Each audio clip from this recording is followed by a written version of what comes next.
Great Kerala ഫെസ്റ്റിവലായിട്ട് associate ചെയ്തൊരു വെണ്ടറാണ് ബ്രോൻ്റെ ബിസിനസ്സിൽ എങ്ങനെ ഇത് ഹെൽപ്പ് ചെയ്തത്?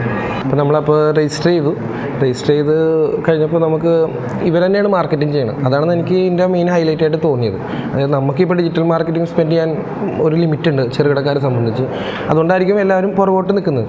അപ്പോൾ ഇവർ ഈ ഒരു ഇനിഷ്യേറ്റീവ് എടുത്തിട്ട് ഇവർ തന്നെ മാർക്കറ്റിങ്ങിന് പൈസ കൊടുക്കും, ഇവർ തന്നെ എല്ലാം ചെയ്യും. നമ്മൾ ജസ്റ്റ് അവരുടെ ഒരു QR നമ്മുടെ കടയിൽ പ്ലേസ് ചെയ്താൽ മതി.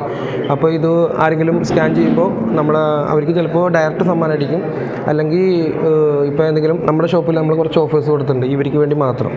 അപ്പോൾ ആ ഓഫർ ഇവർക്ക് അവൈലബിൾ ആണെങ്കിൽ ഇവർക്ക് ചിലപ്പോൾ ഒരു 50% ഓഫറിൽ സാധനം കിട്ടും, ചിലപ്പോൾ 70% കിട്ടും. അപ്പോൾ അത് ആൾക്കാർക്ക് നമ്മൾ സെയിൽ ഇൻക്രീസ് ആവും. അതൊരു എൻഗേജ്ഡ് ആയിട്ട് ഇങ്ങനെ നിൽക്കും. അപ്പോൾ ആൾക്കാർക്ക് ഒരു വാക്കിങ്സ്, കടകളിലേക്കുള്ള ഒരു വാക്കിങ്സ് കൂട്ടും. നല്ലൊരു ഇനിഷ്യേറ്റീവ് നമുക്ക് തോന്നുന്നത്. നല്ല ബാക്കിയുള്ള വെൻഡേഴ്സിനോട് എന്താ പറയാനുള്ളത്?